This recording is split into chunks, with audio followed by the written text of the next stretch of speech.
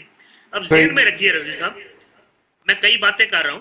محمد بن سلمان جب سے آئے ہیں سعودی عرب کی حکومت کے تعلقات بہت سارے ملکوں کے ساتھ خراب ہوئے ہیں. میں آپ کو یاد کراتا چلوں، جتنا مرضی یو اے ای کے ساتھ ان کے اچھے تعلقات ہیں، عرب امارات ان کے چھوٹے بھائیوں کی طرح ہیں، ان کا فیتھ ایک ہے، پولیٹیکل آئیڈیالوجی ایک ہے، ریلیجس آئیڈیالوجی ایک ہے. ان کے تعلقات میں بھی آج سے 4-5 مہینے بہت زیادہ سرد مہری تھی. یعنی وہاں بھی تعلقات میں ایک دڑاڑ سی آئی ہوئی ہے، ایک کریک آیا ہوا ہے. اس طرح محمد بن سلمان کے چائنا کے ساتھ بھی کوئی تعلقات آئیڈیل نہیں ہیں. ٹرکی کے ساتھ ویسے ہی ان کے تعلقات بہت زیادہ خراب ہیں اور محلاتی سازشیں بھی ان کے خلاف ہو رہی ہیں. اور میرا خیال ہے کہ ہمیں جب گفتگو کریں سعودی عرب کے متعلق تو ذرا محتاط رہیں. سعودی عرب ہماری جان ہے، ہمارے وہاں مقدس مقامات ہیں. ہمیں اختلاف ہے، مجھے بھی ہے، تو ان کی حکومت اور ان کے رویے سے ہے اور ان کہانیوں سے جو میں سنتا ہوں کہ پاکستانیوں کے ساتھ بہت زیادہ ناروا سلوک بھی رکھا جاتا ہے. سو جب بھی گفتگو کریں یہ تھوڑا سا ڈیفرینشیٹ کر کے ہمیں گفتگو کرنی چاہیے. سعودی عرب کی سرزمین سے ہمیں کوئی اختلاف نہیں. جو اس کی طرف دیکھے گا انشاءاللہ پاکستان آرمی اس کو بھرپور جواب دے گی. لیکن جہاں تک ان کے حکمرانوں کا تعلق ہے، یہ طرز حکمرانی بہتر نہیں ہے محمد بن سلمان کا. وہ اپنے ملک کو بھی اکیلا کرتے جا رہے ہیں. انہیں معلوم ہونا چاہیے کہ امریکہ کے ساتھ تعلقات جب ان کے اچھے ہیں تو کس قسم کی شرارتیں امریکہ کرتا بھی رہتا ہے اور کس قسم کے خطرات ان کو جو ہیں وہ درپیش ہیں امریکہ یا یورپ کے ساتھ، کیونکہ وہاں پہ ریلیجن کا معاملہ آ جاتا ہے. اور اللہ اکبر کی کسی آواز کے ساتھ یہ تعلقات بہتر نہیں ہوں گے. یہ تعلقات اسی وقت بہتر ہوں گے جب آپ کو دنیا میں کچھ اور اطراف سے، یعنی ترکی سے، ملائیشیا سے، چین سے اتنی اکنامک سپورٹ حاصل ہو کہ آپ سعودی عرب کے بغیر بھی اپنی اکانومی کو چلا سکیں. سو جب آپ اپنے پاؤں پہ کھڑے ہو جائیں گے تو یہ سعودی بھی آپ کی طرف آئیں گے. کوششیں بھی ایک طرف نہیں ہونی، ایک یک طرفہ نہیں ہونی چاہیے. سعودی عرب کو بھی کوشش کرنی چاہیے کہ ہمارے ساتھ تعلقات بہتر بنائے. اگر ہم اتنی وائٹل سیکیورٹی، اتنے وائٹل اور امپورٹنٹ پوائنٹس میں ہماری فوج ان کو مہیا نہ کرتی تو آج کہاں ہوتے؟ ہاؤس آف سعود کہاں ہوتا؟ ممکن ہے کر چکا ہوتا. تو یہ دیکھنی چاہیے چیزیں سعودی عرب کو بھی. میں بہت زیادہ سخت باتیں نہیں کرنا چاہتا ہوں. اور دوسرا، شاہ محمود قریشی کو جب ٹی وی پہ آئے تو بیان دینے سے پہلے یہ سوچنا چاہیے کہ یہاں ایک سوشل میڈیا بھی ہے. یہ انہارنس سوشل میڈیا ہے بھائی صاحب، جس کو پکڑنے والا کوئی نہیں، جسے پوچھنے والا کوئی نہیں. وہاں چھوٹی سی بات پہ بحث شروع ہوتی ہے جس میں گالیاں اور مغلظات بھی دیے جاتے ہیں. بات کرنے والے کو نہ ہسٹری کا پتہ ہوتا ہے نہ کلچر کا پتہ ہوتا ہے. تو منسٹر صاحب کو بے پتہ ہونا چاہیے کہ فورن منسٹر کی جو زبان ہے وہ بڑی ڈپلومیٹک ہوتی ہے. چیزاں بہتری طرف جانیاں شروع ہو گئی ہیں نا یار. میرا مطلب ہے کہ ریٹنگ بہتر ہو گئی، ایکسپورٹ بڑھ گئی. میرا مطلب ہے کہ آپ دیکھیں اب ٹیک آف کرنے لگے. اب رئیس صاحب وہ ٹیک آف تو کر دیں، لیکن وہ آپ یاد رکھیں کراچی کا حادثہ یاد رکھیں کہ وہ بیلی لینڈنگ ہوتی ہے اور اس کے بعد جہاز گر جاتا ہے.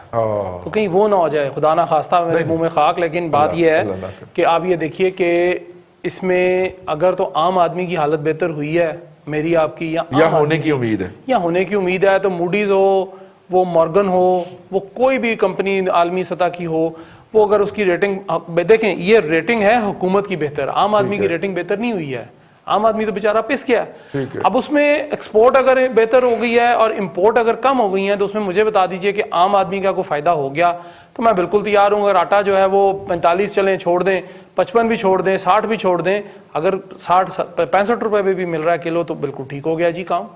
کم ہو رہا ہے, کام مہنگائی کم ہو رہی ہے. اگر وہ 9 پوائنٹ سم تھنگ سے نیچے جاتی ہے, 6 پہ چلی جائے, آدھی پہ چلی جائے, 10-12 تو ہے ابھی اس وقت پرسنٹیج, اگر اس سے کم ہو گئی ہے تو میں بالکل مانوں گا جی کہ ہمارے لیے بڑا پازیٹیو سائن ہے.